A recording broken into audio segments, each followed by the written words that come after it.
secara ringkas tentang sakaratul maut dan juga alam barzakh. Yang pertama, semua yang bernyawa akan merasakan kesakitan mati.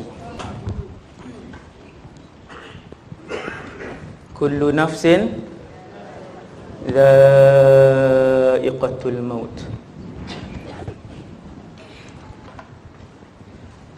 Fakta nombor satu ni dah cukup untuk membuatkan kita kembali kepada Allah Subhanahu Wa Taala. Satu ni je. Cuma kenapa manusia lalai? Kenapa manusia jauh daripada Allah? Kerana kita jarang merenung, berfikir dan bermunajat kepada Allah Subhanahu Wa Taala. Sakit ni dia tak ada ukuran. Sakit mati tiada ukuran. Dalam dunia, semua jenis kesakitan dia ada unit dia. Panggil apa saya tak ingat dah. Hak unit sakit tu. Sakit gigi berapa kesakitan dia, sakit migraine berapa kesakitan dia, kanser berapa kesakitan dia. Sakit mati ni ialah satu sakit yang tidak ada ukuran kesakitannya.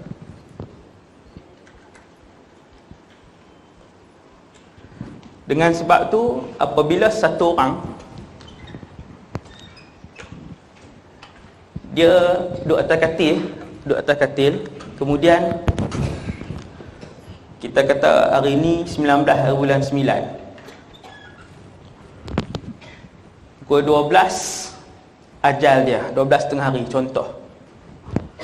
Maka pukul 9 pun dia mula sakit, dia duduk di atas katil. Dan dia tak tahu bahawa hari itu adalah hari terakhir hidup dia, bahawa jam 9, pukul 12 sekejap lagi dia akan dicabut keluar nyawa dia. Bila malaikat datang dan mula mencabut nyawanya,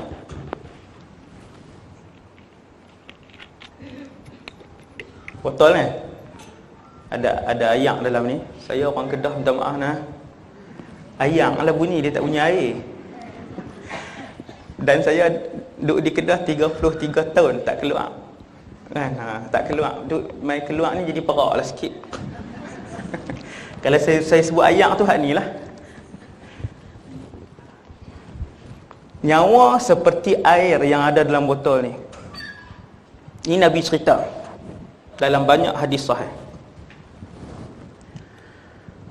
Bila malaikat cabut, maka nyawa itu, roh akan mula keluar daripada bahagian atas.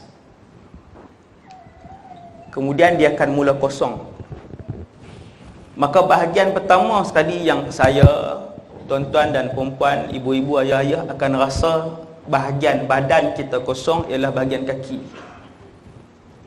Semua orang akan rasa. Maka tempoh roh tu nak keluar, yang tu yang paling sakit. Dan setiap orang, tempoh untuk roh itu keluar tak sama. Ada manusia, Nabi sebut dalam hadis sahih, rohnya keluar seperti mana air yang keluar daripada sebuah botol. Laju ke perlahan? Laju. Kerana roh itu merindui Allah Azza wa Jal dan merindui Rasulullah sallallahu alaihi wasallam. Ada orang dia duduk dalam dunia ni, dia tak teringin dengan dunia ni. Siapa nak ambil dunia ni, ambil lah. Siapa nak berebut rumah besar, ambil lah. Siapa nak berebut jawatan tinggi, ambil lah. Siapa nak kemasyhuran, ambil lah. Kami tak mau dah dunia ni. Kami nak jumpa dengan Allah. Kami nak peluk Nabi sallallahu alaihi wasallam. Ada orang dia menganggap dunia ni tempat tinggal, maka dia sayang nak tinggalkan dunia ni. Sebab tu dia buat rumah besar, sebab tu dia beli kereta loan tak habis-habis. Sebab tu umur 60 dah, masih duk berhutang lagi, duk buat hutang baru lagi, nak meniaga A, nak meniaga B, beli bangunan A, beli bangunan B, duk beli kereta lagi. Sebab dia duk sangka dunia ni lah tempat tinggal dia.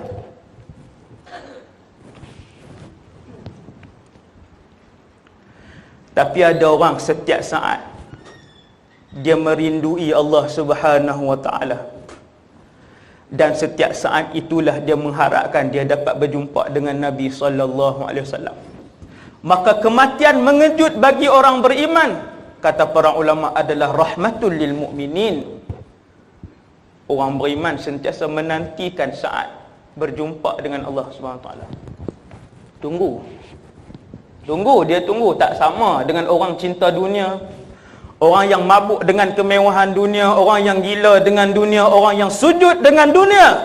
Tak sama dengan manusia yang mencintai akhirat dan merindui Allah Azza wa Jalla. Dia dengar ayat Quran baru 3 ayat aja, ayat mata meleleh turun. Dia dengar orang selawatkan Nabi, ayat mata dia turun, teringat Nabi SAW. Tak semua orang sama, kita tengok orang macam sama, tidak. Nabi kata orang-orang beriman macam ni lah bila Israel tarik nyawa dia, tarik keluar nyawa dia, nyawa dia meluncur laju seolah-olah ingin mendakap Nabi SAW. Sebab tu dalam hadis sahih Nabi kata orang beriman bila malaikat cabut nyawa dia keluar macam air. Nak bagi tahu laju tu, keluar laju dan cepat. Cumanya beriman ke tak beriman ke, ketika roh keluar tetap rasa sakit. Termasuk Nabi sallallahu alaihi wasallam. Bismillah.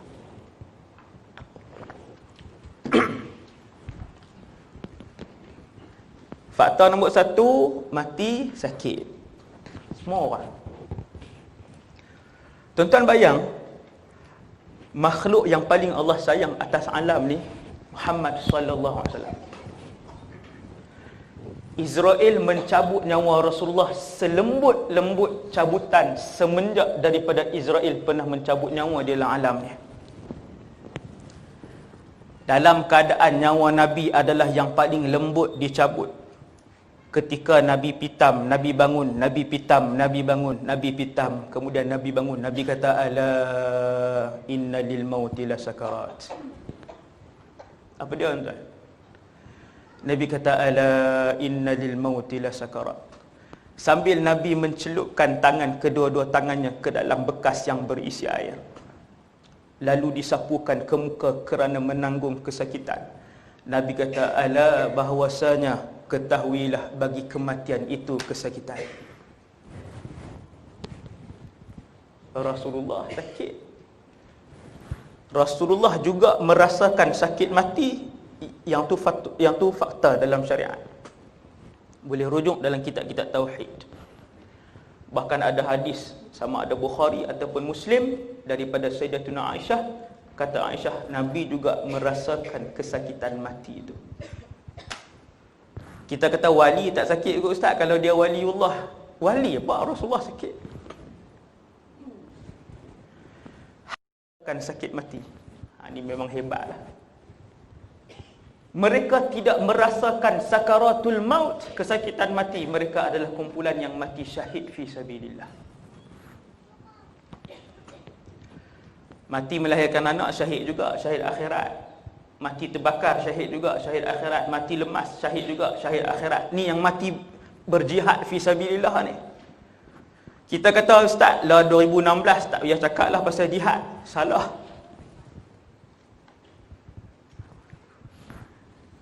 Kerana ada satu hadis sahih yang Nabi bercakap tentang satu perang yang paling besar dalam sejarah kemanusiaan. Perang itu belum berlaku. Nama perang itu ialah Malhamatul Kubra.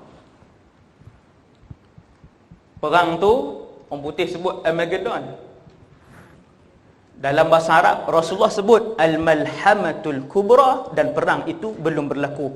Itulah antara peluang syahid untuk umat akhir zaman ini. Mati syahid. Mati syahid ni tak tahulah, cerita mati syahid 1 jam. kelebihan mati syahid. Satu-satunya kelompok umat Rasulullah yang takkan merasakan sakit mati. Para Rasul rasa sakit mati, para Nabi merasakan kesakitan mati, para awliya merasakan kesakitan mati, para ulama merasakan kesakitan mati. Syuhada dikecualikan. Oh, dahsyatlah syuhada. Laki-laki boleh mati syahid, orang perempuan boleh mati syahid. Sudahlah syahid, orang syuhada ni sudahlah meninggal, mati tidak rasa sakit. Setiap roh daripada kalangan syuhada akan ditempatkan di dalam perut ataupun badan burung yang berwarna hijau. Hadis sahih. Dalam badan burung yang berwarna hijau, dan burung-burung itu telah pun berada di dalam syurga, membawa roh itu ke mana sahaja roh syuhada itu hendak berjalan-jalan di dalam syurga. Padahal syurga sekarang ni mana ada orang, belum lagi ada manusia. Syurga dan neraka masih kosong. Sehinggalah perbicaraan mahsyar selesai, ada dua kelompok akan menuju kedua tempat, kedua negara sahaja, sama ada menjadi warga negara syurga atau menjadi warga negara neraka selama-lamanya. Persoalannya, dalam syurga hari ini belum ada manusia, dalam neraka hari ini belum ada manusia, kecuali dalam syurga sudah ada roh para syuhada yang berterbangan melalui burung-burung yang berwarna hijau. Tengok dah, maksudnya syuhada ni tengok dah. Maksudnya Hamzah yang meninggal dunia, Bilal yang meninggal, yang syuhada, Mus'ab bin Umair yang mati syahid, kesemuanya telah melihat syurga. Tengok, oh di sini ada sungai. Tengok dah lebuh raya dalam syurga, pergi tengok dah pokok pohon dalam syurga, istana-istana mereka dah meronda. Nabi kata ke mana sahaja mereka nak, tasrahu bihi ma yasha. Burung itu membawa mereka ke mana saja mereka nak pergi. Syuhada. Lain pada tu, kita semua akan merasakan sakit mati. Orang-orang yang tidak soleh dan tidak beriman. Tak soleh satu, Islam tapi banyak buat dosa. Islam tapi tak tutup aurat, Islam tapi tak solat, Islam tapi minum arak. Maka roh dia bila nak keluar dalam keadaan yang susah, lambat. Sebab dia tidak menyangka bahawasanya ada tempat lain yang dia mesti pergi. Dunia 60 tahun. Sampai hari ini umat Nabi Muhammad tak ada rekod 150 tahun, tak ada. Renunglah, renung tengok. Kayalah macam mana pun, masyhurlah macam mana pun, tinggilah pangkat macam mana pun, 60, 70. Betul habis. Pagi ni dalam dewan kita dah umur 50. Baki lagi 10 tahun. Hari ni dalam dewan umur kita sudah 60, baki lagi 2-3 tahun je. Kita nak ligan apa sebenarnya ni? Nak kejar apa? Sebab tu Allah Ta'ala kata, innamal hayatud dunya la'ibun wa lahun. Dunia ni wayang dan mainan. Kehidupan sebenar akhirat. Kalau kita nak kejar akhirat. 10 bilion pun duit kita, 50 juta pun duit kita, 60-70 tahun. Kalau pukul 12 malaikat maut mai nak ambil nyawa kita, kita kata minta 2 minit je nak solat taubat buat kali yang terakhir. Bayanglah 10 juta pun Allah Ta'ala sebut dalam Quran, satu saat pun kami takkan ganjak ke hadapan, satu saat pun tidak dilewatkan. Kalau nyawa kamu sehingga 12 1 minit, kami takkan ganjakkan hingga 12 2 minit dan takkan lewatkan, takkan awalkan 12 jam 12 tidak. Cukup. Maka mati sakit. Maka Nabi pun ajak kita doa, Allahumma hawwin alaina fi sakaratil maut. Semua orang bacakah? Tak semua. Yang baca alhamdulillah, tapi tak semua baca. Kenapa tak semua baca? Kerana yang menggerakkan lidah dan hati ini ialah Allah. Dan tak semua manusia dipilih oleh Allah Azza wa Jalla.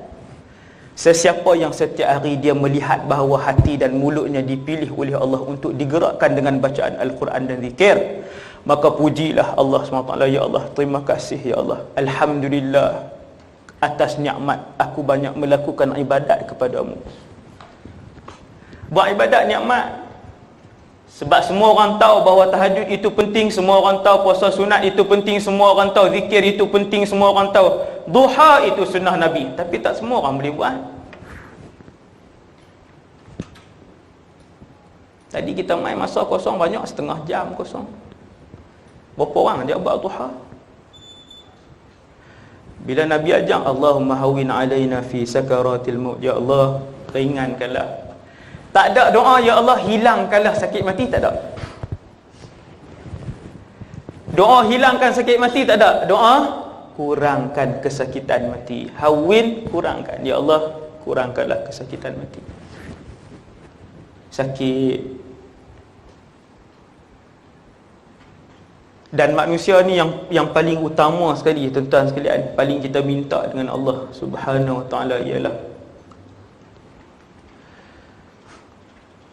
kita mati dalam keadaan husnul khatimah. Hak tu paling penting sekali.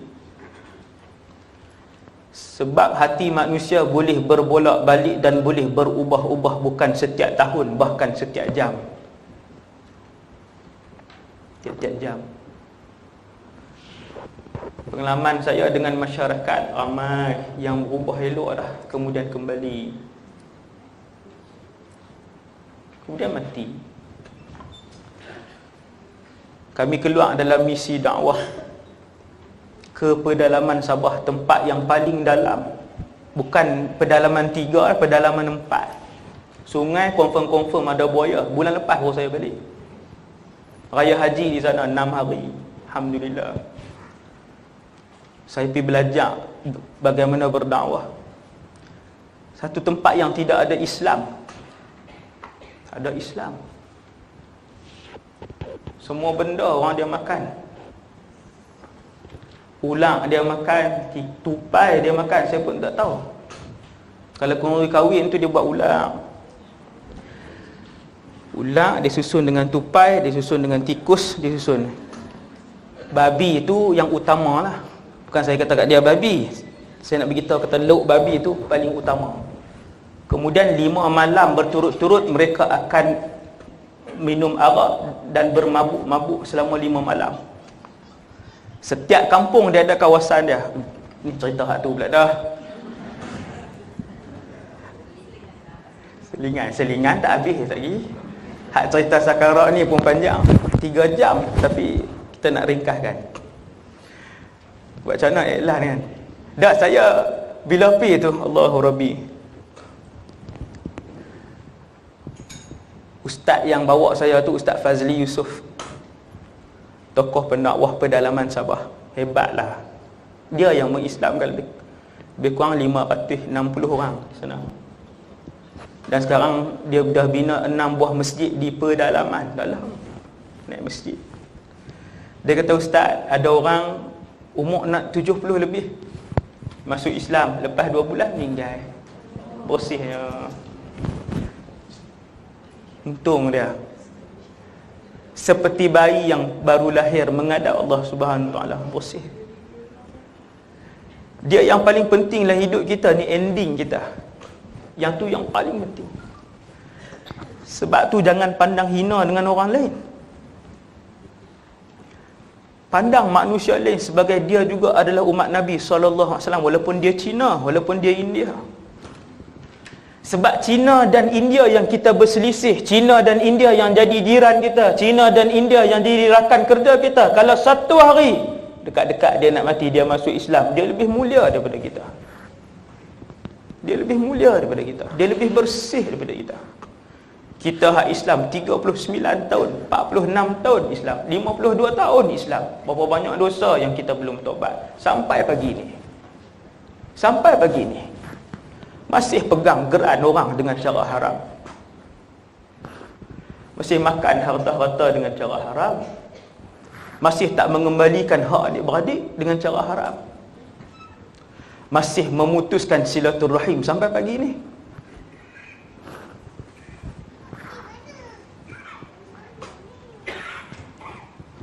Maka dalam hidup ni yang paling penting, Allahumma khtim lana bi husnil khatimah. Hujung tu kita tak tahu. Ya Allah, kami bersyukur kerana diberikan nikmat Islam, hidup dalam keadaan Islam. Maka yang lebih besar kami memohon kepadamu, ya Allah, matikanlah kami juga dengan cara iman dan Islam. Itu paling besar. Paling besar. Yang tu yang paling berharga. Bayang tengok 60 tahun hidup cara Islam, tiba-tiba mati dengan cara kafir. Nabi kata betapa di akhir zaman ini Islam, lagi sejengkal dia nak mati, tiba-tiba dia berubah menjadi kehidupan seorang kafir. Maka Nabi kata dia masuk neraka. Lambak tuan-tuan, cerita banyak. Cerita yang sangat banyak. 10 tahun jadi imam. Seorang ustaz cerita. Bukan contoh, ini yang berlaku. 30 tahun menjadi imam. Sakit. Bila sakit dah lama, sebulan, setahun, 2 tahun, orang ganti. Orang lain. Tukar imam lain. Takdir Allah, minggu yang baru tukar saja nama imam lain, minggu tu dia sihat. Lepas sakit bertahun tu, minggu tu dia sihat. Start motor pergi masjid. Habis mayang baru tengok nama orang lain, kecil hati. Habis mayang tengok nama orang lain, kecil hati. Marah, geram. Tak hormat aku, tak bagi tahu dekat aku. Pasal apa letak nama orang lain. 30 tahun, semua qaryah, bahkan qaryah sebelah menyebelah semua kenal dia, tu imam itu. Merajuk balik. Balik dah tak pergi masjid. Habis tak pergi terus. Dah berapa bulan tak pergi masjid, mula pakai seluar pendek anak dia kata. Anak dia kata, ustaz, selepas berapa bulan lagi dah ayah tak pergi masjid, dah pakai seluar pendek, dia dah tak semayang lah.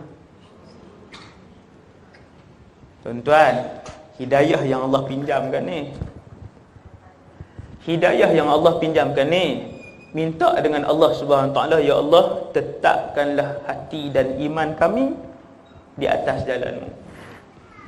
Faham enggak? Nombor 3, kematian ni tak ada siapa tahu. Ini yang ketiga.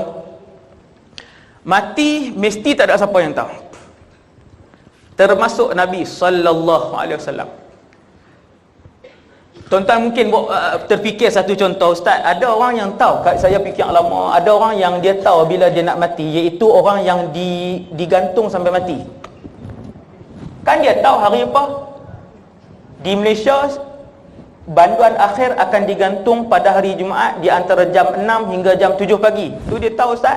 Hari dia tahu, tarikh dia tahu. Ya, dia tahu hari dan tarikh. Dia tak tahu minit dan saat nyawa dia keluar daripada badan dia tak tahu. Bahkan hakim sendiri 6 hingga 7. Dia tak tetap 6-3 minit dia tak tetap di antara waktu tu. Jadi malam Jumaat, banduan akhir akan bermunajat, antaranya di penjara Tapah. Alhamdulillah, saya masuk banyak penjara, bukan banduan. Saya berceramah lah banyak penjara, alhamdulillah. Alhamdulillah, saya teringin masuk penjara Kajang. Ada pegawai di sini penjara Kajang. Kalau boleh bawa saya, ustaz, kan? Kerani tak buat dah. Kerani penjara kan. Bawa saya masuk, ustaz. Tengok pengalaman. Tuan-tuan bayang malam Jumaat, banduan akhir nak tidur tak? Esok pukul 6 hingga 7 pagi ni nak letak tali di sini, kemudian nak lepaskan dia. Tinggi ya. Malam tu dia tidur. Dan malam tu dia akan diberikan pilihan untuk makan makanan pilihan dia, kegemaran dia, yang tidak melebihi sekian-sekian ringgit. Saya tak silap saya RM6.50. Pilih lah. Dia nak makan Baskin Robin. Apa? Dia nak makan chicken chop. Yang ni makan ada chicken chop RM5 sekarang. Dia nak order char kway teow, tak lalu dah. Tak lalu dah. Air kosong pun dia tak minta. Tuan-tuan, pagi esok nak mati.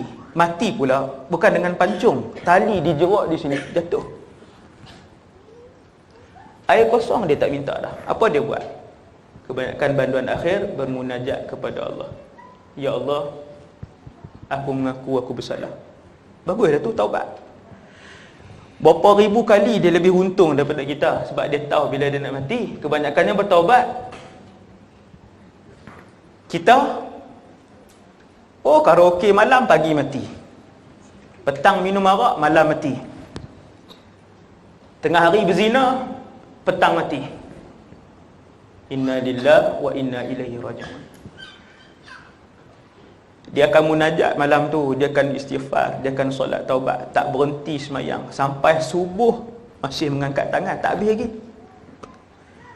Selama ni habis mayang subuh terus bangun, habis mayang zuhur terus bangun, habis mayang asar, sibuknya, tak ada masa dengan Allah. Sibuk sangat dengan dunia makan dia, dengan dunia pakaian dia, dengan dunia pekerjaan dia, sampai tak ada masa dengan Allah.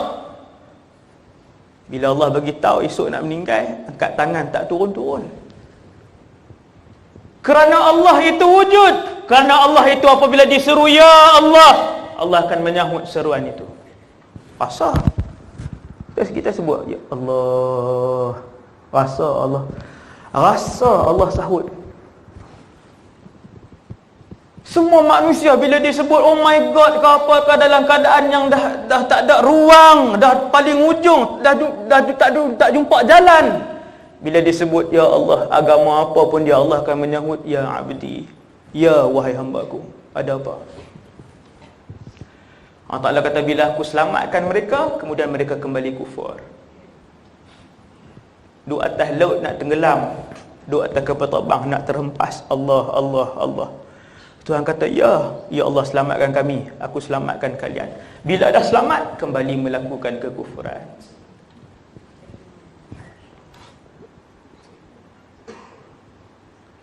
Tadi cerita apa tu Hasan ni?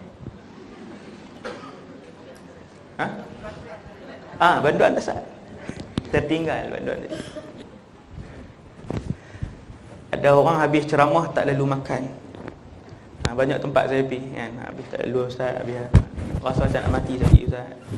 Sebab tu saya selit lawak-lawak sikit kan. Selalunya serius ni sampai habis, serius sampai tak lalu makan, duduk macam tu pakcik tu. Pakcik tu duduk macam tu, dengar. Tenang pakcik. Allahu Rabbi. Bila sampai pagi, tak ada tangan, tak turun-turun, tak ada tangan. Sampai pegawai penjara mai beritahu pakcik, masa dah habis, dah pukul 6.15. Sebab dia mesti digantung 6 hingga 7. Dalam waktu tu hati dia sentiasa menyebut la ilaha illallah, ya Allah, aku mengisytiharkan taubat kepadamu, bersih menghadap Allah Azza wa Jalla. Sempat tak tulis dosa kepada siapa-siapa? Sempat tulis.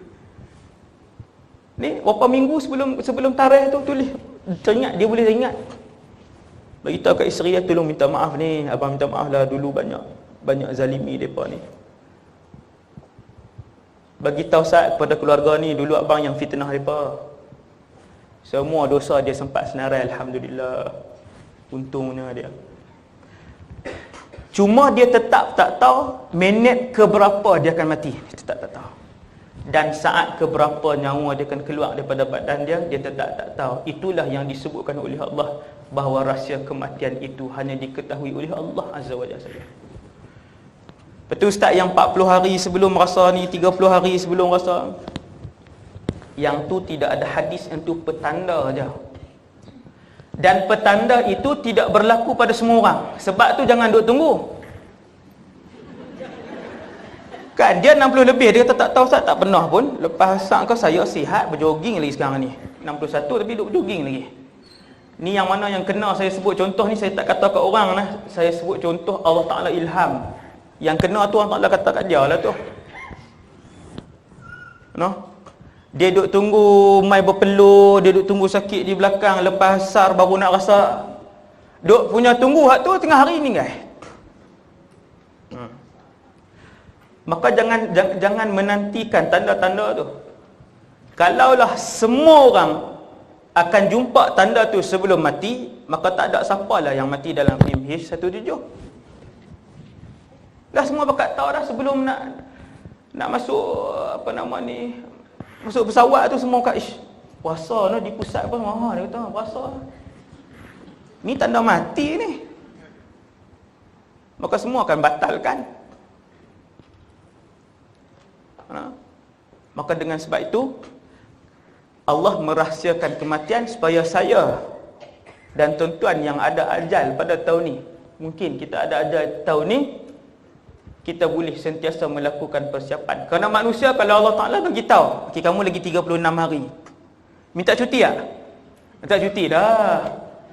Minta cuti dah. Bukan balik duduk rumah mak. Memang duduk rumah kita dah, tak keluar mana dah. Atas tingkat sejadah dah.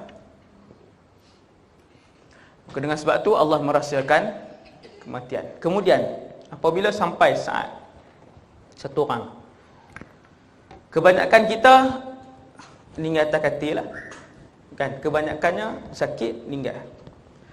Akhir zaman, Nabi sebut bila dekat dengan kiamat, kalian, ni tanda kecil lah, ini tanda, salah satu tanda kecil kiamat. Apabila dekat dengan kiamat, yaksuru mautul faj'ah, Nabi kata akan kalian lihat banyaknya kematian mengejut. Keluar nak balik raya, satu kereta meninggal. Keluar 7 beranak nak pergi berkelah, 6 meninggal, seorang je selamat. Keluar nak shopping je, bukan nak pergi shopping jauh pun, shopping dekat je, 3 beranak naik kereta meninggal tengah perjalanan. Umur 20-an, 30-an, 40-an, 50-an, purata pada hari ini sama banyak yang dengan 60-an. 20 tahun yang lalu, yang meninggal kebanyakannya yang berusia 60 hingga 70. 20 tahun yang lalu. Hari ini, hari-hari kita tengok surat khabar, hari-hari kita dengar berita dalam radio, setiap hari kita tengok dalam Facebook dan sebagainya. Ada saja teman-teman kita, saudara mara kita, adik-beradik kita yang meninggal. Allah ambil orang. 10 tahun ke bawah Allah ambil nyawa, 20 tahun ke bawah Allah ambil nyawa, 30 tahun ke bawah Allah ambil nyawa, 40 tahun ke bawah Allah ambil nyawa, 50 tahun ke bawah Allah ambil nyawa. Sama banyak bilangan dia. Dia tak ada banyaknya 60 tak. Zaman ini tak. Pemimpin Allah ambil nyawa, artis Allah ambil nyawa, nak tukar nasyid Allah ambil nyawa semua.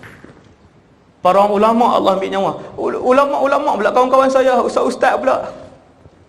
Saya rasa hampir setiap bulan, saya ustaz A, jadi ustaz B, jadi ustaz C. Hampir setiap bulan ada kawan-kawan di kalangan ustaz. Kerana Allah nak membenarkan sabda Nabi SAW bahawa mati mengejut itu adalah salah satu tanda akhir zaman. Ni kita ni, tanda kecil kiamat.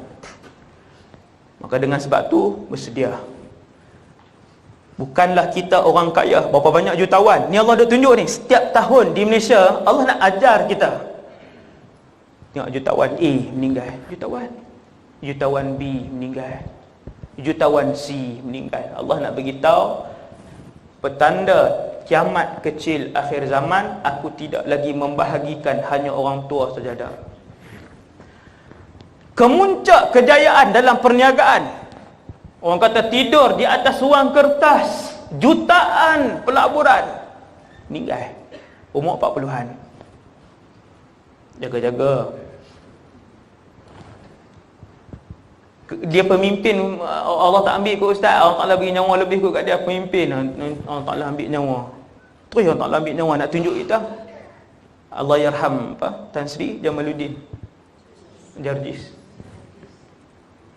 Kemuncak profession sebagai seorang menteri, Allah Ta'ala nak tunjuk, kami ambil nyawa siapa pun. Maka perlu bersedia. Bila kita duduk di atas tempat kita, katil lah, kita saya cerita secara ringkas, duduk atas katil, kita nazak, waris kita nazak, ayah kita nazak, Saya pesan pada tuan-tuan sebelum saya terlupa.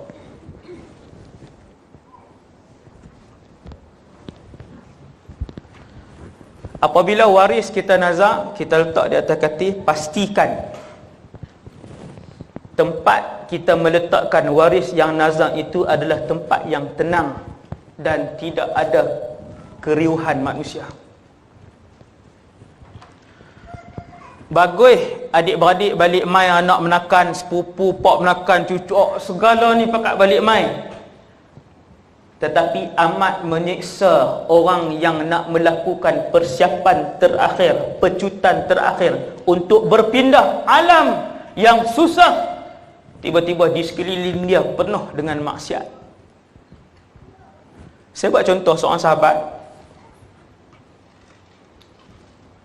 nama dia Amr bin Al-As. Ringkas saya cerita. Bila dia nak meninggal, maka dia pun pesan kepada semua anak beranak dia, antaranya sahabat juga Abdullah ibn Amr ibn Al-As. Dia kata, ketika aku nazak, pastikan tidak ada orang yang berpakaian serba merah yang lalu lalang di kelilingku, kerana ia akan menakutkan roh aku dan menyangkakan merah itu ialah api. Kita faham apa? Kita faham orang ni bila dia nak berpindah alam, pindah rumah pun susah. Kita duduk di Selangor ni, orang suruh kita pergi pindah seorang-seorang pergi Kanada. Tak payah seorang lah, satu keluarga. Susah tak? Susah. Tahun pertama tu susah, nak tahu jalan, nak pergi alam baru, tempat baru. Apatah lagi nak pergi ke dunia baru yang 100% berbeza. Dunia yang setelah dunia ini adalah namanya alam barzakh, dan ia 100% berbeza. Bila satu orang nak pindah pergi ke alam sana, dia memerlukan kepada suasana yang begitu tenang. Kalau pakai baju merah pun mengganggu, apatah lagi lagu-lagu maksiat yang dipasang dan didendangkan dalam rumah. Buka cerita-cerita tak senonoh depan di ruang tamu tu, yang orang nazak duduk tepi tu. Anak cucu cicit main game penuh dekat situ. Yang pakai seluar ketat yang tak tutup aurat, bergaul di antara lelaki perempuan, bercampur dalam rumah. Betapa ia mengganggu perjalanan si nazak tadi. Yang ni yang kita buat pun. Kita seronok apa? Bila tok nazak, atuk kan, waris nazak, ayah kita nazak, semua buka balik lah. Oh, seronoklah ramai. Yang isap rokok dengan bunyi muzik. Orang ni apabila dia dalam keadaan yang paling terdesak, orang bila lemah tuan, orang manusia bila lemah dalam sungai, kalau ada di depan dia akan rejam orang tu. Siapa yang tak ada pengalaman lemah dia tak tahu. Saya pernah lemas. Dan baru ni pun kami pergi sana pun ada budak mandi, 3 lemas. Sungai tu dah lah ada buaya di Sabah tu. Tapi buaya tak banyak pun kalau terserempak. Kan? Lepas mandi, ya Allah Tuhan. Dalam lah. Buaya arus deras pula. Sungai arus deras ni. Bila mandi, lemas. Bila ceritanya balik, dia kata, saya boleh berenang. Yang budak tu, ada tingkatan 2 kot. Dia boleh berenang, tapi dah kawan yang di belakang tu rejam dia. Manusia bila dia terdesak, dia akan capai apa sahaja di hadapannya ketika dia paling terdesak untuk menyelamatkan nyawanya. Begitulah apabila seorang itu berada pada keadaan sakaratul maut, dia akan capai apa sahaja yang dia dengar. Waktu tu dia dah tak fikir dah harta dia tak fikir dah anak dia tak fikir dah suami dia tak fikir dah kerjaya dia. Yang dia tunggu ketika itu ialah pelampung La ilaha illallah yang berulang kali dibisikkan di telinga dia. Yang tu yang dia tunggu. Anak kita 3 orang, 3-3 tak solat. Dia nak bisik apa di telinga kita? Yang dia pandai main COC dan Pokemon. Tu dia pandai main, Ustaz. Yang tu saya tengok dengan mata saya sendiri, Ustaz. Tiap-tiap hari main game, Ustaz. Solat tak mau. Nak suruh dia yang ajak la ilaha illallah. Nak suruh dia yang tunggu di kubur kita ketika mana Munkar dan Nakir sedang turun dan bertanyakan soalan. Hasbunallah wa ni'mal wakil. Anak soleh ni, anak soleh-solehah ni, Allahu Akbar, lebih berharga daripada puluhan jutaan ringgit yang ada di atas alam ni. Ramai orang hari ni dia kejar dunia, tinggal anak. Tu tajuk ibu dan ayah yang cemerlang pula tu, tajuk ceramah lain pula tu. Saya banyak tajuk tu semua dia nak masuk, geram kan. Rugi orang tak ada anak soleh. Ada seorang cukup dah.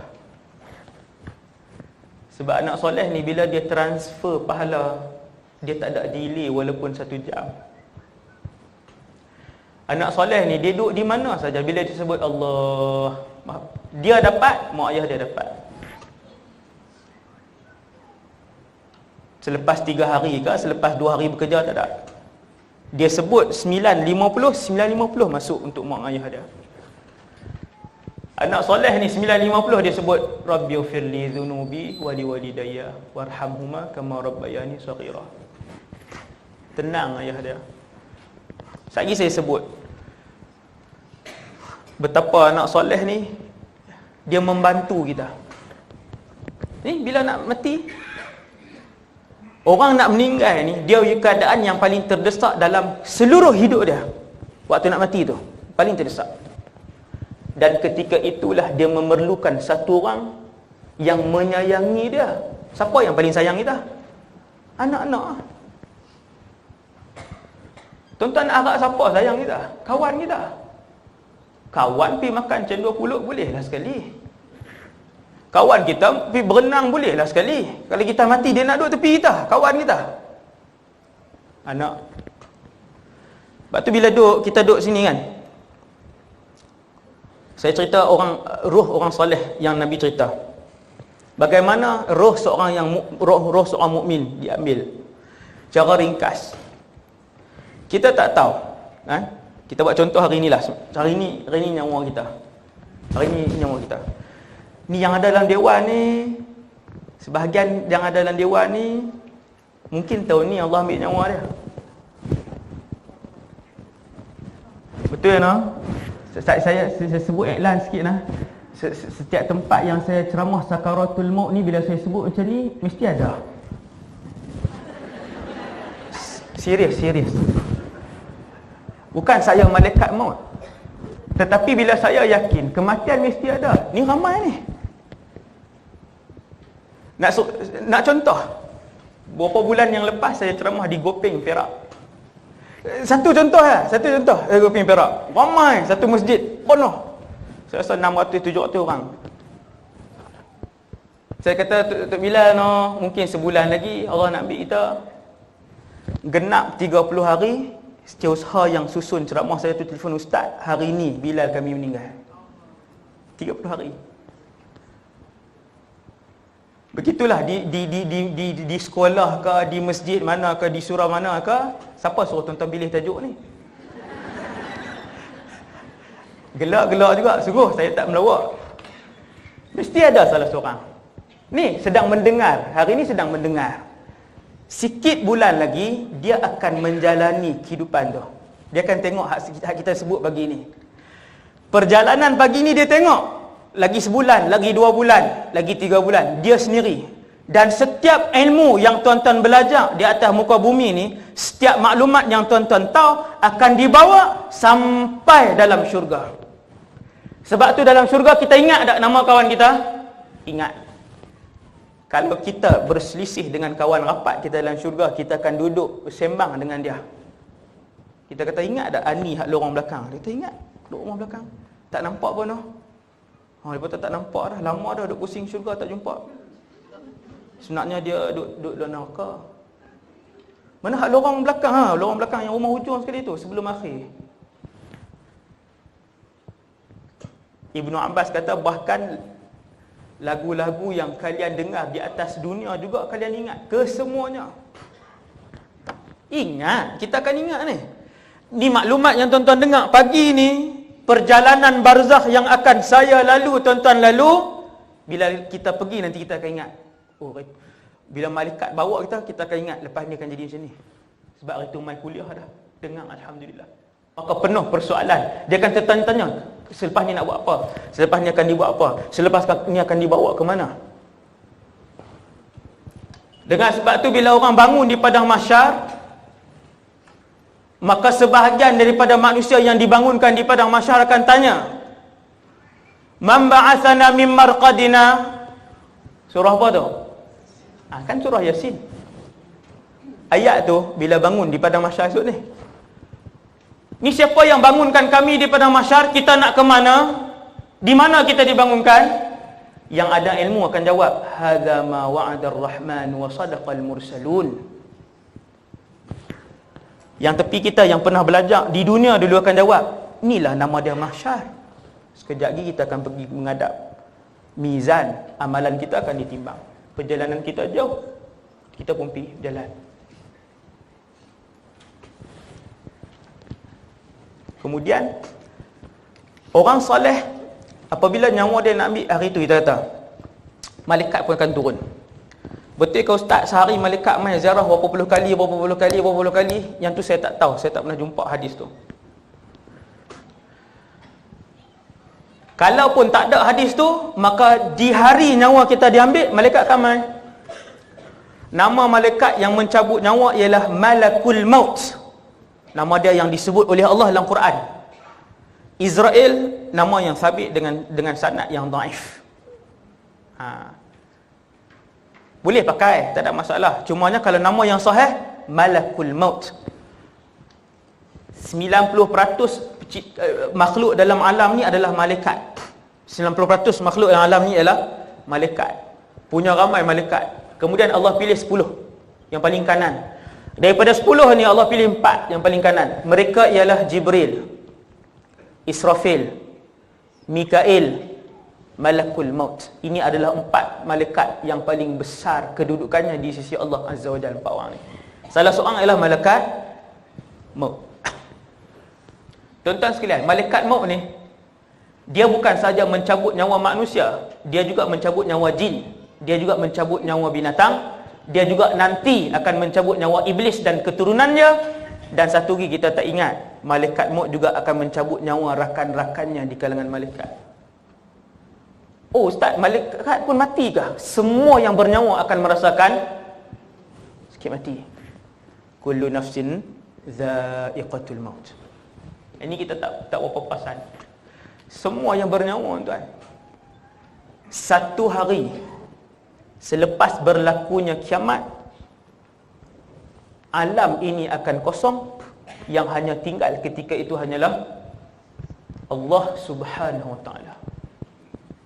Limanil mulkul yaum, hari ini kerajaan milik siapa? Allah bertanyakan kepada wujud ketika itu. Sudah tidak ada lagi nyawa. Lalu Allah sendiri yang jawab, lillahil wahidil qahhar. Kerajaan, kekuasaan, pangkat, kemasyhuran, kekayaan hanyalah milik Allah. Al-Wahid, Maha Esa, Al-Qahhar, Allah Maha Perkasa. Maka orang soleh bila dia duduk di atas yang nazak tadi ni, saya pesan dah tadi, pastikan rumah kita biar sunyi.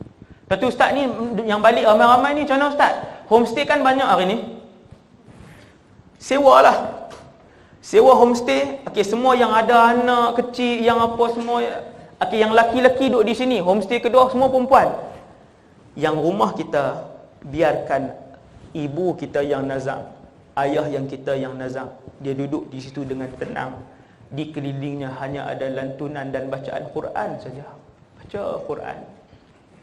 Yang tu menenang dan memudahkan roh untuk bersiap berpindah ke alam sana. Maka malaikat pun turun mai. Apabila malaikat maut turun datang ke bawah nak ambil nyawa, malaikat maut tidak turun berseorangan, dia turun dengan pasukannya. Dia ada 2 pasukan. Yang pertama pasukan malaikat rahmat, yang kedua pasukan malaikat azab. Siapa yang meninggal nanti, dia tidak lihat malaikat seorang saja. Dia akan lihat di belakang malaikat maut ada ramai malaikat lain. Ingatlah, itu kita akan lihat. Apabila satu orang ni dia orang soleh, maka malaikat maut akan datang dengan pasukan malaikat rahmat. Pasukan, bila sebut pasukan, ramai. Ni hadis sahih lah. Hadis ni hadis sahih, saya tak baca lah sebab saya panjang. Hadis Abu Sa'id Al-Khudri.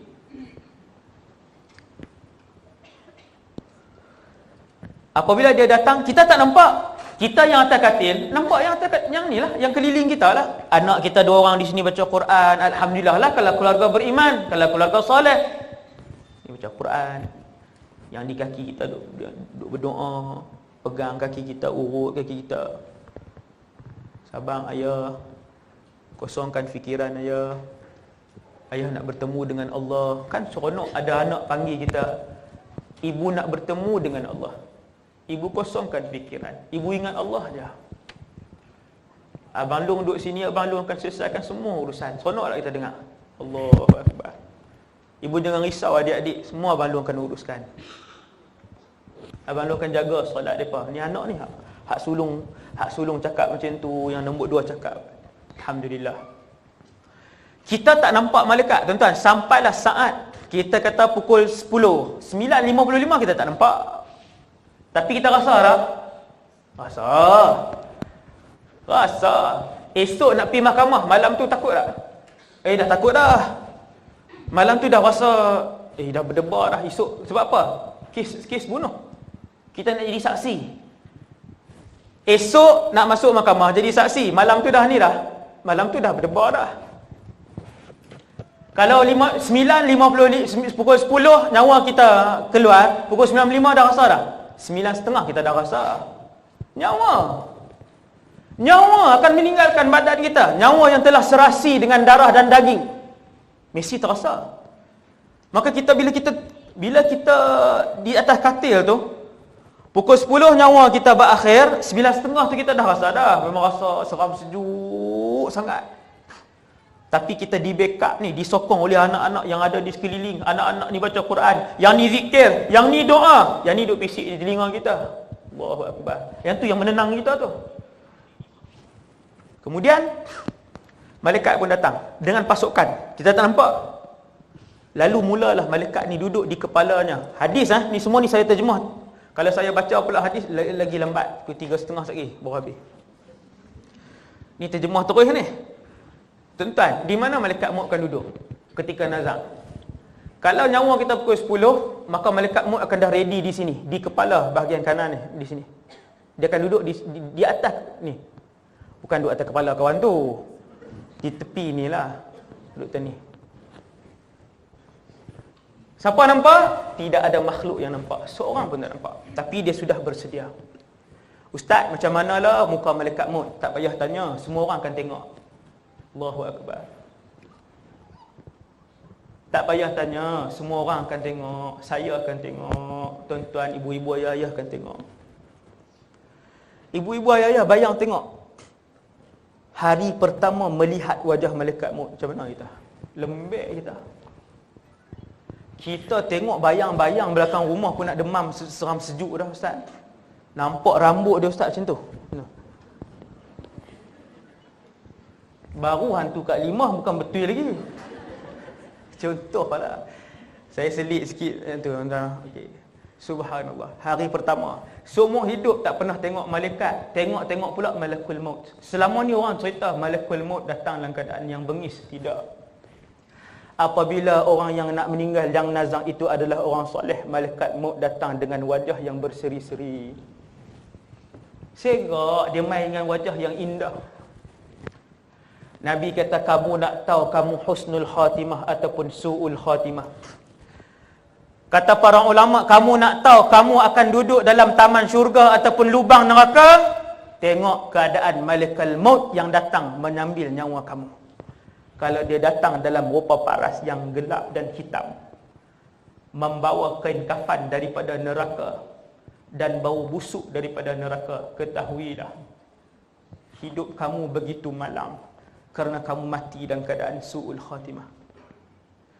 Akan tetapi apabila kalian melihat malakul maut datang dalam keadaan rupa paras yang berseri-seri, di belakangnya disertai oleh pasukan malaikat rahmat seperti bulan yang mengambang, maksudnya muka berseri, cantik, makhluk yang cantik, maka ketahuilah kamu mati dalam keadaan husnul khatimah. Ini ulama sebut. Dan kamu akan tinggal sementara dalam taman-taman syurga. Lega tuan. Tengok muka malaikat maut tu kita, itulah bermula rehat, tapi belum lagi selama-lamanya, sebab baru ke alam barzakh, ada satu lagi alam, tak habis lagi. Tak habis lagi, belum cerita mahsyar lagi. Mahsyar 3 jam. Tapi yang tu saya dah dalam TV3 dah masuk. Dia 2 siri, 3 siri kot, lepas tu dia ulang lagi pula kan. Dah banyak dah yang tu.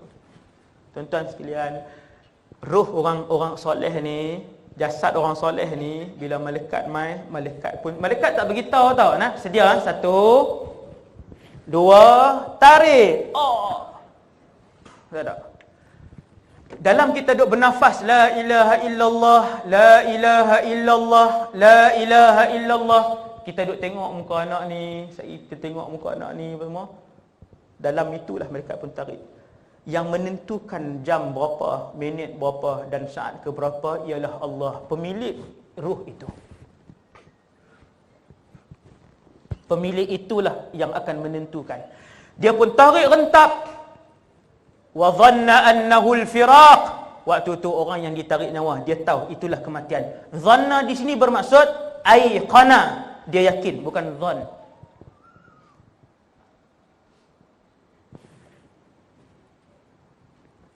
Wa dhanna annahu al-firaq, dia tahu apabila malaikat mula cabut saat pertama tu, dia tahu yang inilah kematian. Sebab apa? Sebab dia tak pernah rasa, tak ada manusia pernah merasakan kesakitan seperti itu. Kita sakit apa? Kanser. Kita sakit apa? Migraine. Kita sakit gigi. Kita sakit melahirkan anak. Tidak ada kesakitan seperti sakit mati. Sebab tu saat pertama malaikat maut tarik, kita tahu itu kematian. Kerana sakitnya mati itu. Air yang turun dan mengosongkan botol itu. Bila malaikat duduk di sini, dia tarik. Yang ni mula kosong. Bahagian mana kosong? Kaki. Kemudian lepas kaki dia naik, lutut kosong. Kemudian dia naik daripada pinggang ke bawah, kosong. Kalaulah waktu tu kita gerakkan, kaki kita tak boleh gerak, tapi tangan masih boleh. Tapi siapa yang nak buat test tu? Siapa yang nak sempat? Betul lah macam Ustaz kata. Ya Allah, dah lah. Dah sakit. Suami kita tak ingat, isteri kita tak ingat. Waktu sakit sakarat itu, anak-anak pun kita tak ingat. Ketika sakit sakarat itu, yang kita harap hanyalah rahmat Allah Subhanahu Wa Taala. Tarik, kemudian sampai ke kerongkong. Nabi sebut ghargharah. Apabila nyawa kalian sampai di ghargharah, maka Allah menutupkan pintu taubat bagi diri kalian penama sekian-sekian buat selama-lamanya. Serapat-rapatnya, saudara. Hari ini pukul 10.05, 19 hari bulan 9, pintu taubat semua orang yang ada dalam alam ini dibuka seluas-luasnya daripada barat sehingga ke timur. Bertaubatlah minit dan saat ke berapa pun, Allah SWT tidak pernah tidur. Jauh sekali Allah itu mengantuk. Kita bangun 2:30 pagi, kita bangun 3:30 pagi, pintu taubat dibuka. Nabi kata apabila nyawa kalian sampai di ghargharah, seperti mana Fir'aun yang sampai di ghargharah, Fir'aun pun bertaubat kepada Allah Azza wa Jal, tetapi taubat dia sudah tidak terima. Allah sebut dalam Quran cerita Fir'aun, al-ana wa qad asayta min qabl. Allah tanya, sekarang? Al-an tu sekarang, maksud dia, apakah sekarang baru kamu nak bertaubat daripada maksiat yang kamu lakukan sebelum ni? Fir'aun bertaubat, tapi dah sampai sini.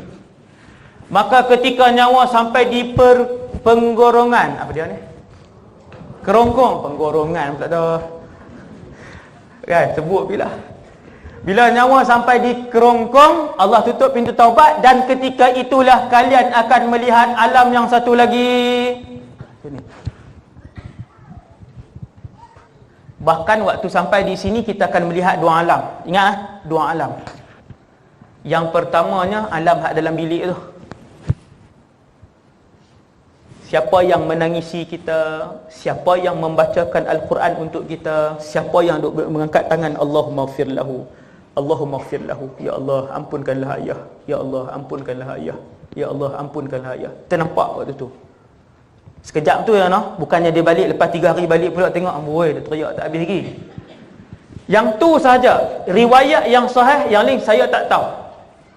Riwayat yang sahih dia akan melihat dua keadaan ketika sampai di kerongkongan. Yang pertamanya dia akan melihat alam nyata, yang keduanya selamat datang ke alam ghaib. Waktu itulah dia akan melihat makhluk ghaib yang pertama, iaitu malaikat maut. Nampak dia pun tengok malaikat maut. Bila roh keluar, malaikat duduk di sini, roh ke sini. Mata orang nazak dia tengok depan ke dia tengok sini? Atas. Dia tengok atas dia. Kata para ulama dia ikut roh dia. Dia duduk tengok roh dia keluar. Waktu itulah manusia akan melihat rohnya buat kali pertama. Kita ni, saya sedang bercakap duduk di sini sebab kita ada roh. Apabila roh ini keluar, maka tubuh ini menjadi bangkai, menjadi mayat. Tidak ada pangkat yang akan diberikan, tidak ada gaji yang akan disalurkan. Bahkan cincin RM50 pun orang akan tarik daripada jari dia. Angah kata cincin ni Angah punya, ambil daripada jari ayah. Yang jari kanan cincin mahal sikit RM1000. Alung kata sebab Alung sulung cincin ni Alung punya, ayah baru 5 minit meninggal. Inna lillahi wa inna ilaihi raji'un.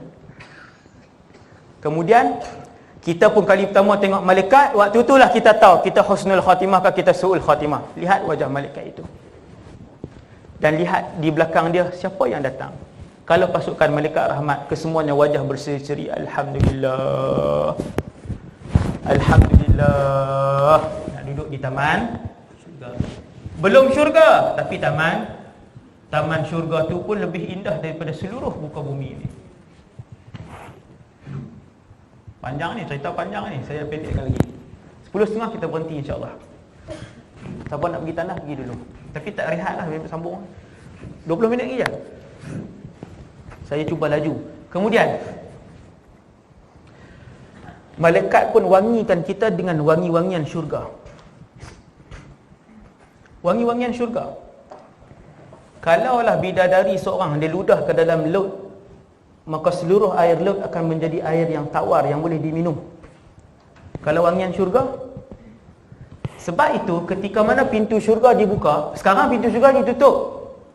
Sepanjang tahun pintu syurga ditutup kecuali pada bulan Ramadan. Allah buka pintu syurga. Maka tujuh lapis langit semua bau wangi-wangi syurga. Apabila manusia mula melintas titian sirat, ni mahsyar, ini titi sirat, ini syurga, bawah neraka jahanam. Tapi sirat itu bukan panjang ni lah. Sirat itu memakan masa perjalanan puluhan tahun, bahkan ratusan tahun. Kerana wangi-wangian syurga, kata Rasulullah, akan dapat dihidu oleh pelintas sirat sebelum sampai ke syurga 50 tahun perjalanan, 70 tahun perjalanan. 70 tahun sebelum sampai syurga, bau dah wanginya. Wangi-wangian itulah yang dibawa turun oleh malaikat maut kepada roh yang soleh, lalu diberikan kepada roh soleh tadi. Macam mana wallahu a'lam. Diwangikan, dikafan dengan kafan syurga. Kita dah seronok ni. Kita dah seronok dah. Sakit masih sakit tak? Sakit masih sakit, tapi dah seronok dah. Alhamdulillah ya Allah, alhamdulillah. Tak sia-sia pengorbanan aku mengejar akhirat selama hidup di alam dunia. Kejar akhirat. Dunia sekejap je. Tuan-tuan, nak hidup di alam barzah pun lebih lama daripada hidup dunia. Kat situ dah berbaloi dah.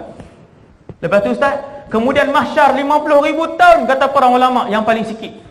Minimum kehidupan mahsyar adalah 50,000 tahun. Berbaloi sangatkah manusia hari ini berebut-rebut, bermusuh-musuhan menjadi hamba abdi kepada dunia? Tak bagus. Maka kawan ni, malaikat maut pun pegang roh tadi. Kita pun tak tahu roh tu macam mana. Nanti pakat tengok roh bagaimana. Nanti pakat tengok malaikat maut macam mana. Nanti pakat lihat dengan mata sendiri macam mana pasukan malaikat rahmat mewangikan kita, mengkafankan kita. Kemudian waktu tu saja kita akan tengok ahli keluarga. Waktu tu saja tengok. Kemudian roh kita dibawa. Kita nampak? Nampak.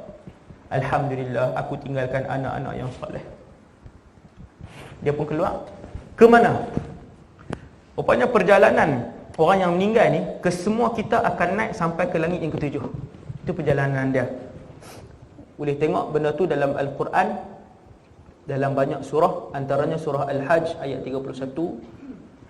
Al-Hajj ayat 31, antaranya ayat la tufattahu lahum abwabus sama' wa la yadkhulunal jannata hatta yalijal jamalu fi sammil khiyat. Ini semua ayat-ayat Quran yang cerita bahawa semua roh akan dibawa. Ini perjalanan kita. Apabila kita mati dalam keadaan sebagai orang yang saleh, roh kita akan diwangikan, diapit oleh para malaikat rahmat, dibawa ke langit pertama. Langit pertama tutup, itu biasa. Sampai sekarang langit ke-77 ditutup.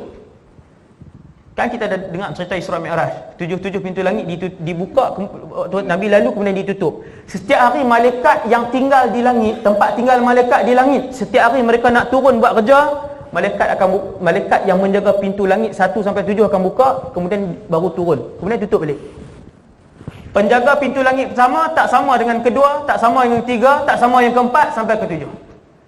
Dan kita akan lalu benda ni, insya-Allah. Memang kena lalu lah. Memang kena lalu. Kita pun naik, malaikat bawa kita. Malaikat yang menjaga pintu langit pertama bertanya, siapa? Roh fulan bin fulan. Nabi kata dengan nama yang paling baik di dalam alam ini, dengan nama yang paling kita suka, bi ahab yud'a bi ahabbil asma'i ilai. Dia akan dipanggil oleh penduduk langit dengan nama yang paling dia suka, dengan nama yang paling mulia. Bila mendengar nama dia, malaikat yang duduk di langit, pintu langit pertama pun cek, okey ada, lalu dibuka. Ustaz, adakah yang tak boleh naik ustaz? Ada. Yang tu sekejap lagi, 5 minit lagi. Lalu dibuka pintu langit pertama. Bila roh kita melepasi pintu langit, melepasi alam langit yang pertama, lalu seluruh penduduk langit bertanya, siapakah roh yang mulia itu? Wanginya roh yang mulia itu. Tuan-tuan, syurga, wangi syurga. Istilah bau. Kan kita hari ni kalau pakai minyak wangi yang paling mahal kan, bau 3 hari bau. Dah basuh pun bau lagi ustaz. Bau tu bau lah, berbau wangi. Kesan dia. Naik langit pertama, semua malaikat tanya. Maka malaikat yang iring kita jawab, ini roh fulan bin fulan. Sampailah langit kedua, macam itulah cerita dia yang sama, tutup, kemudian dibuka. Sebab nama kita ada. Sampai langit ketiga, keempat, kelima, keenam, sampai ke-7. Apabila sampai ke-7, kita pun menghadap Allah, tapi tidak melihat lah. Sebab cerita lihat tu cerita syurga. Ini cerita syurga, 1 jam 30 minit. Syurga. Tuan-tuan dengar cerita syurga, tuan-tuan tak marah dunia ni, ambil lah. Siapa nak ambil, ambil. Kita tengok orang berebut kan, kita kesian. Kesian berebut dunia. Kita dengar cerita syurga, kita tengok orang-orang ligan dunia, kita kata kesian ligan dunia. Kesian kat dia. Sebab dia ligan bayang-bayang. Ligan bayang-bayang. Bila sampai ke-7, Allah Ta'ala puji dia. Kalla inna kitabal abrari lafi illiyin. Allah Ta'ala pun arahkan kamu hamba yang bertakwa, buku amalan kamu disimpan di sebuah tempat yang bernama Illiyin. Illiyin ialah sebuah tempat untuk menyimpan buku amalan orang-orang soleh. Bila kita dengar Allah Ta'ala sebut buku amalan kita disimpan di Illiyin, Alhamdulillah, Alhamdulillah, lega dah sikit. Alhamdulillah. Illiyin ni ingat elok. Ni Allah sebut dalam Quran. Satu tempat lagi nama Sijin. Ni habis. Ini sekejap, cerita sekejap. Kemudian dia ni pun seronok, dia pun turun. Jasad kita di rumah orang buat apa? Mandi lah. Mandi, orang kafan, apa semua. Lalu dibawa ke masjid, disolatkan. Sebuah hadis sahih Nabi sebut, apabila kalian didoakan oleh 70 orang soleh supaya diampunkan dosa, maka Allah akan mengampunkan dosa kalian. Dengan sebab tu banyakkan kawan-kawan di kalangan orang soleh. Tak alim tak apa, yang lebih penting adalah soleh. Tapi kalau alim kemudian soleh, yang tu bonus lah. Tuan-tuan, kalau seorang ustaz, ayah dia meninggal, yang paling ramai majlis dia siapa? Allah Akbar, ustaz penuh ramai. Anak-anak tahfiz belajar sekolah agama penuh, berjubah putih penuh. 600-700 orang ramai. Yang kesemuanya bila angkat tangan, Allahumma ighfir lahu warhamhu wa'afihi wa'fu anhu, semua itu faham. Nabi kata apabila ada 70 orang saleh, hadis sahih yang mendoakan kepada jenazah waris kamu, nescaya jenazah itu akan diampunkan oleh Allah. Banyakkan kawan soleh. Kalau kawan kita semua orang motor, kita gila motor besar. Contoh. Maka bila kita meninggal, yang paling ramai siapa? Geng motor 5-60 biji motor besar, semua main. Orang main jenazah mereka duduk di luar. Dah geng motor. Adalah 2-3 orang yang reti main jenazah, yang lain duduk tunggu di luar. Seronok nak tunjuk kata ramai.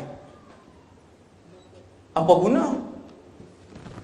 Kalau kita askar, kita tentera, bila kita meninggal, siapa yang main ramai? Tentera yang main ramai. Saya ada kawan kampung, umur 20-an, dah meninggal, main daripada kecil. Dia meninggal lama dah, barah ni 20-an meninggal, lama dah meninggal tu. Dia askar. Bila dia meninggal, berapa biji pas, semua askar main. Bukan kita kata yang tu hina tak, kita nak bagi tahu. Dengan siapa kamu berkawan, maka kumpulan itulah yang paling ramai yang akan datang ketika hari kematian kamu. Kalau kawan kita ramai orang masjid, bila kita meninggal yang mai ialah orang masjid, ramai orang masjid mai. Ramai orang masjid mai. Orang-orang yang melazimi solat 5 waktu. Depa inilah kawan kita. Beratus-ratus orang kawan kita. Ni ratusan. Inilah kawan kita. Berkawanlah dengan orang soleh apa? Alah ustaz, tadi belum ustaz sampai kami duduk dalam mengumpat ustaz. Baik apa ustaz, tengok yang main kuliah ni. Yalah kita balik rumah, kita main kuliah, kita jaga solat, kita tutup aurat. Yang di luar lagi rosak ustaz. Yang di luar lebih rosak. Hak ni lah yang boleh tahan pun kita ni lah. Bukan nak ustaz yang orang baik. Maksudnya kena bergaul dengan orang baik, cari kawan yang baik. Takkan nak cari kawan yang baik di Chowkit. Kita nak cari kawan baik di mana? Di rumah Allah lah. Yang paling baik pun yang ada di akhir zaman ni. Manusia yang paling baik yang ada di akhir zaman ni nak cari di mana lagi kalau bukan di masjid? Kita cari kawan di masjid. Alhamdulillah. Jadilah yang akan menemui tempat kita. Adik kita, semayang kita, bawa dia turun. Roh kita tunggu dah. Okay, kemudian bawa kita. Liang sudah dikorek tanah.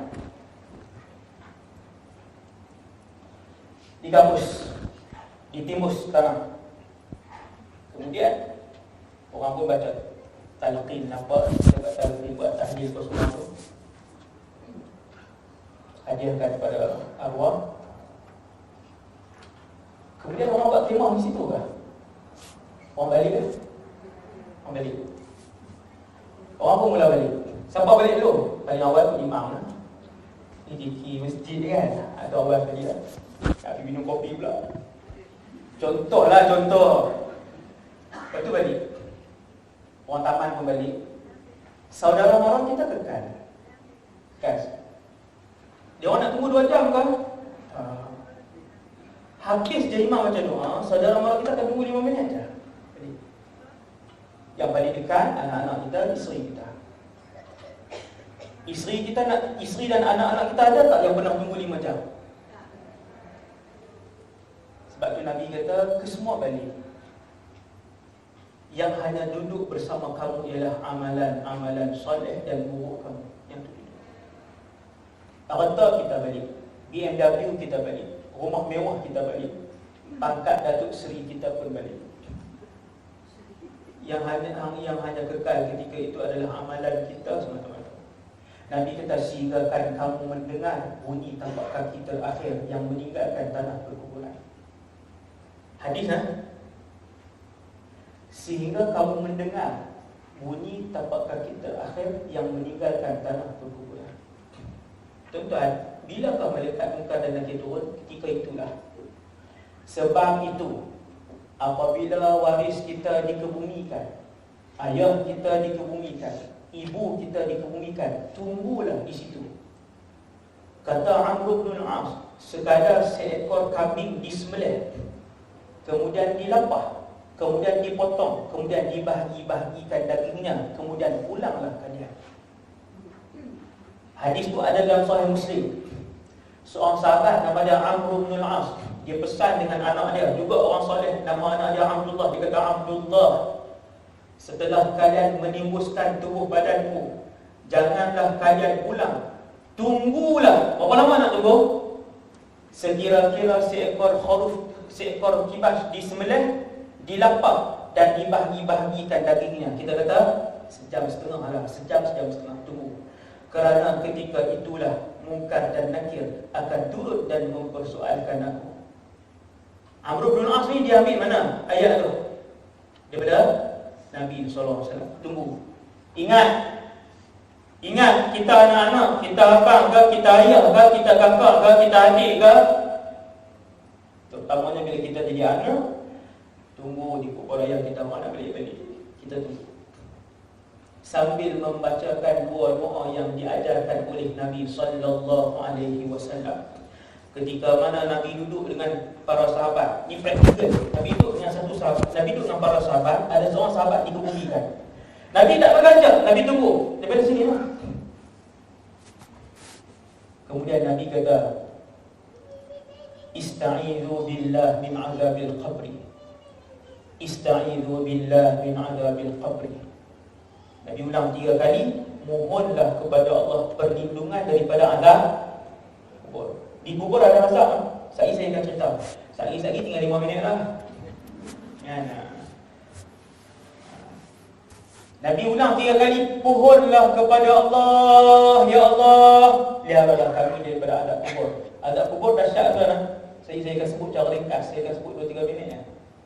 Azab kubur dahsyat. Kemudian Nabi kata, berdoalah kepada saudara kalian sekarang, kerana sekarang dia sedang disoal. Fa innahu al-ana yus'al. Itu hadis dia Nabi kata, Nabi sebut. Kerana sekaranglah dia sedang disoal. Maka Nabi pun ajar kepada sahabat, Allahumma ighfir lahu wa thabbithu 'inda as-su'al. Ini dua doa. Ulang. Ya Allah, ampunkanlah dia. Ya Allah, letakkanlah dia untuk menjawab soalan Munkar dan Nakir. Dua doa ni. Siapa yang berada di tanah perkuburan, ajar anak-anak kita hari ini sebelum kita meninggal, duduk di kubur kita, bacakan doa kepada kita, doa yang Nabi ajar, Allahumma ighfir lahu wa thabbithu 'inda as-su'al. Ya Allah, ampunkanlah ibu. Ya Allah, tetapkanlah ibu untuk menjawab soalan-soalan. Waktu itu juga, kerana roh yang berada di bawah sangat mengharapkan pertolongan dan doa orang yang masih hidup. Bayang memang waktu itu ada 100 orang di kalangan kawan-kawan kita yang soleh-solehah, yang masih tidak berganjak. Semua duduk di atas tu, duduk baca doa kita. Kemudian malaikat pun turun. Roh kita dikembalikan. Ini roh kita akan dikembalikan. Ini badan kita ditanam. Roh kita akan dikembalikan. Maka datanglah Munkar dan Nakir. Bukan Munkar Nakir, no? Cuba dengar kan, ramai yang sebut Munkar Nakir. Dalam radio pun Munkar Nakir juga salah. Munkar Nakir, nama malaikat tu. Bila malaikat itu turun, roh akan dikembalikan dan kemudian dia ni akan didudukkan. Dia akan didudukkan, duduk macam ni, tapi kaki masih lagi melunjuk, kemudian badan dia bangun. Kalau siapa korek kubur, memang nampak jenazah memang duduk melentang lah. Cuma di alam sana dia sedang duduk macam tu. Tubuh mana Ustaz? Tubuh yang kalian lihat di muka bumi inilah. Dengan tubuh ni jugalah kalian akan tengok di padang mahsyar nanti. Ni macam tu tengok saya pendek dengan apa? Resi ni kan. Bukan kata-kata saya sendiri, maksudnya apa? Nak beritahu. Ni dengan tubuh ni. Dengan tubuh ni lah. Dan dengan rupa paras tubuh inilah kalian akan melihat munkar dan nakir. Duduk. Man Rabbuka.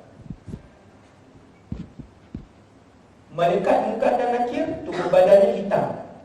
Yang ni adalah kitab Tauhid Tuhfatul Murid. Maklumat ni. Tubuh badannya hitam.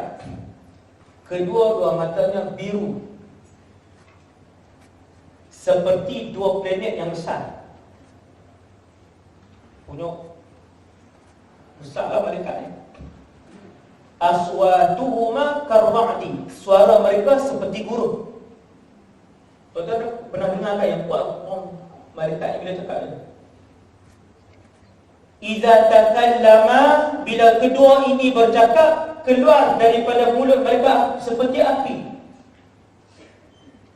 Dan tiap-tiap di tangan seorang daripada mereka ada mitraq. Mitraq ni penukul.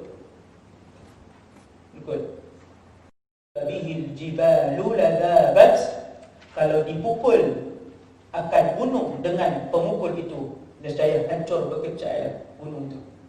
Betul itu lah. Kecai. Malaikat munkar nanti itulah akan turun, bertanyakan soalan, man rabbuka, siapa Tuhan kamu? Yang akan menjawab ketika itu bukanlah ilmu kita, tetapi yang akan menjawab ketika itu ialah amalan kita. Kalau ilmu semua orang tahu dah siapa Tuhan kamu, Allah. Apa kitab yang kamu guna, Quran. Siapa Nabi kamu, Muhammad. Apa kiblat kamu, Kaabah. Selesai. Semua boleh jawab. Apabila satu orang boleh jawab ke semua soalan itu, maka dia akan dibawa, dimuliakan untuk menuju ke tempat tinggal sementara, namanya taman syurga. Orang soleh akan boleh jawab dengan mudah. Bila ditanya oleh malaikat, man rabbuka? Rabbi Allah. Tuhan aku Allah. Soalan kedua dia boleh jawab, soalan ketiga, soalan keempat, habis selesai. Lalu dia pun dibawa. Bermula kehidupan dia yang sementara di taman syurga. Panjang cerita taman syurga. Saya tak cerita. Saya nak cerita ada 10.30 lah. Saya nak cerita yang apa namanya, yang su'ul khatimah tadi ni. Allahu Akbar. Orang yang su'ul khatimah ni, malaikat pun datang. Dia pun tak tahu juga. Semua balik, saudara mara balik, anak-anak balik. Tak ada orang pun pegang Quran. Tidak seorang pun yang membisikkan la ilaha illallah.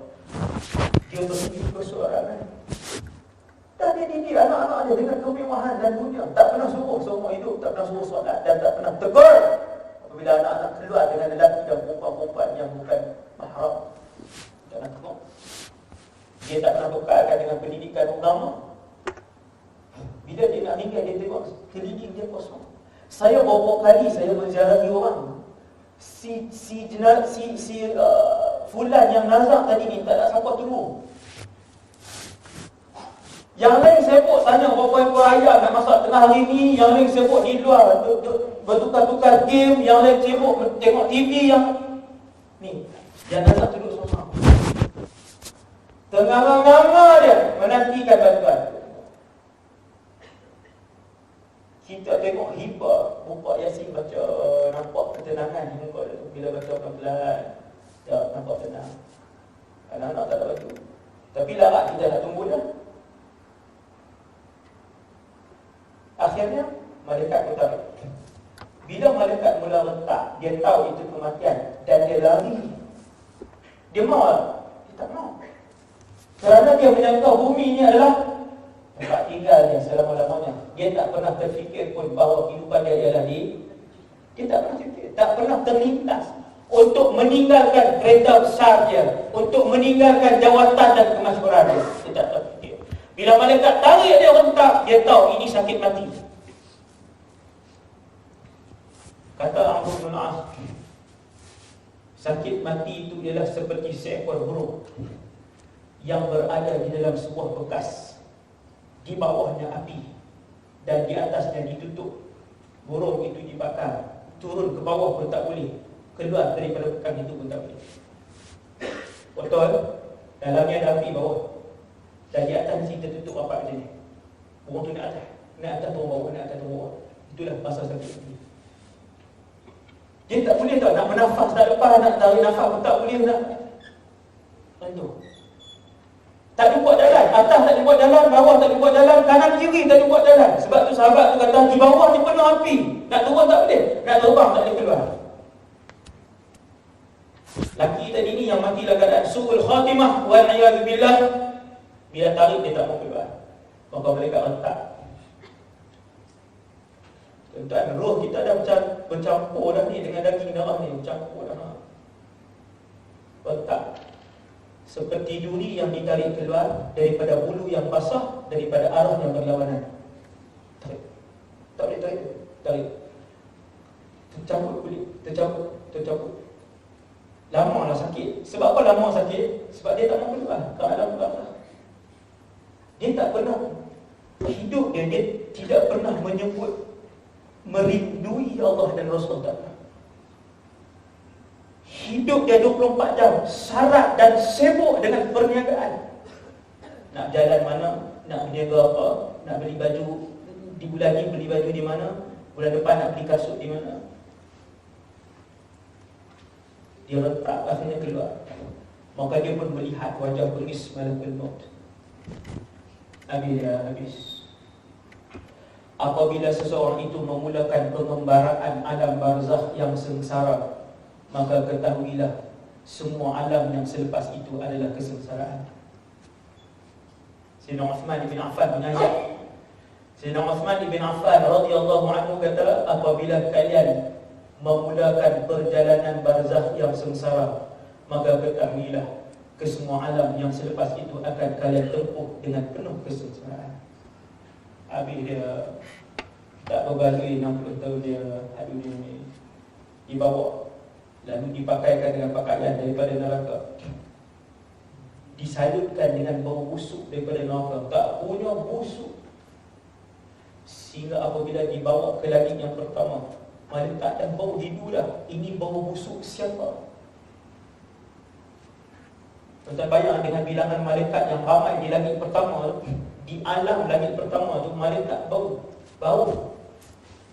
Ini bau busuk daripada roh siapa? Lalu dijawablah oleh malakul maut, ini bau busuk daripada fulan bin fulan, dengan nama yang paling hina di atas muka bumi itu. Lalu diminta untuk dibukakan pintu langit. Lalu dijawab oleh malaikat yang menjaga pintu langit yang pertama, la tufattahu lahum abwabus sama. Itu yang berada. Tidak boleh dibuka kepada fulan bin fulan. Keluar dan berambus dia daripada langit pertama dengan penuh kehinaan.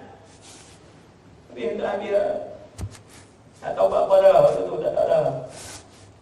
Kita akan mula dihina dah waktu tu, mula dihina dah. Takkan dibuka pintu langit pertama. Simpankan bukunya di satu tempat yang bernama Sijin dan lemparkan rohnya turun ke bawah. Itu Allah sebut tu dalam ayat Al-Hajj ayat 31. Wa may yusyrik billah faka'annama kharra minas sama'. Sesiapa yang mensyirikkan Allah, seolah-olah dia dicampakkan daripada langit. Fatakhtafuhu at-tayru aw tahwi bihi ar-rihu fi makanin sahiq.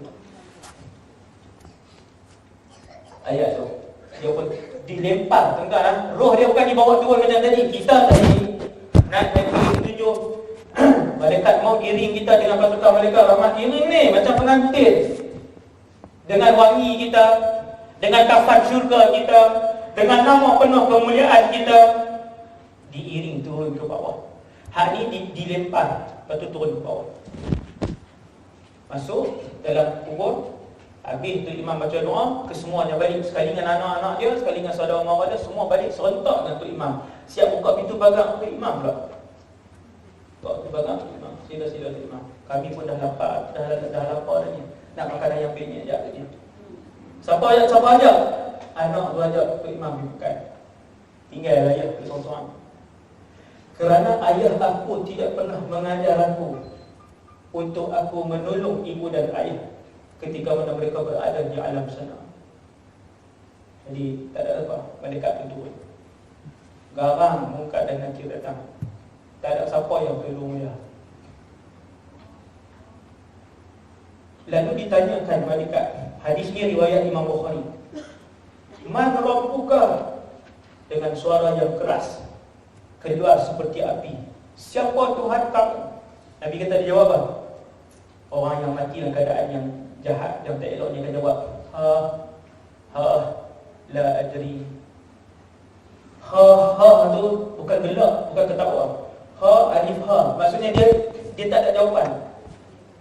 Bila mereka tanya siapa Tuhan kamu, dia kata aku tak tahu. Lalu dipukul. Kenapa?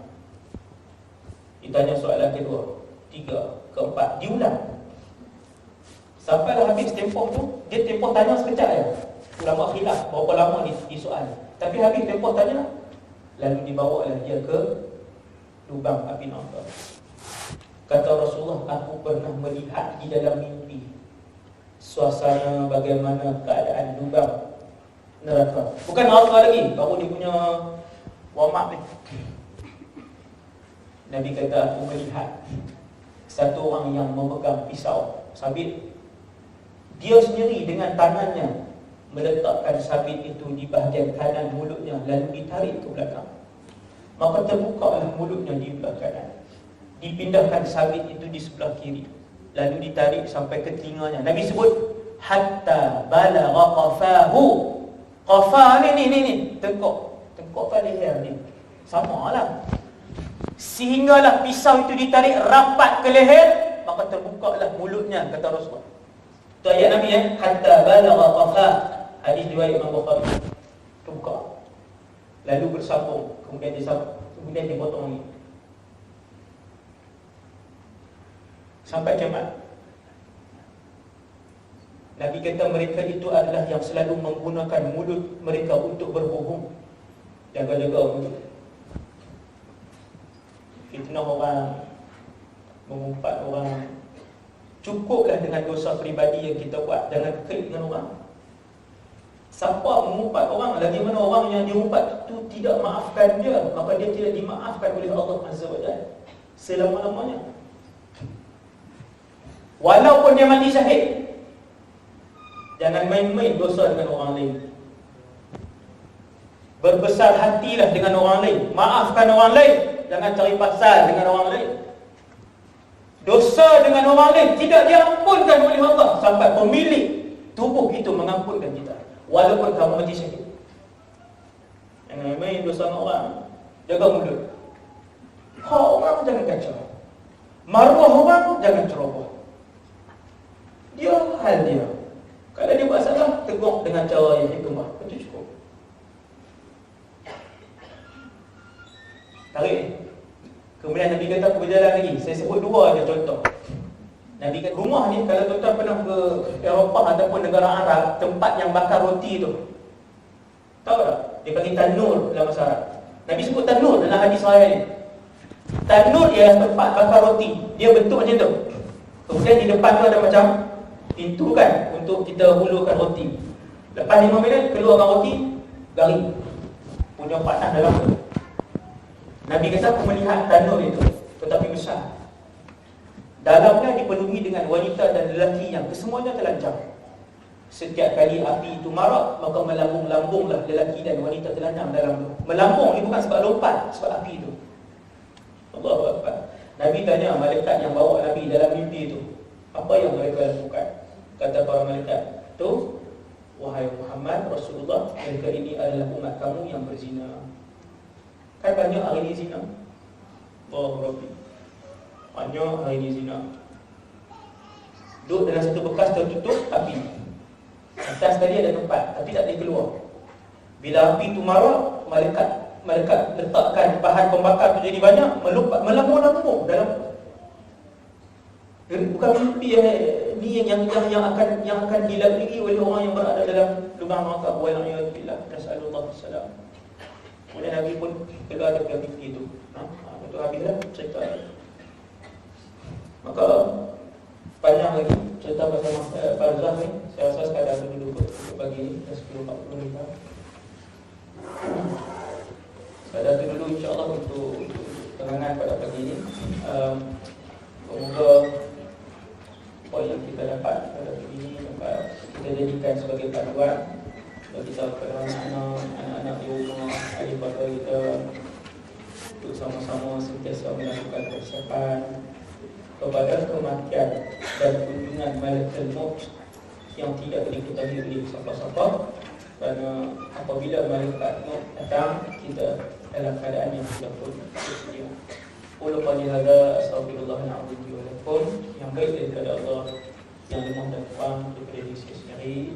Assalamualaikum warahmatullahi wabarakatuh.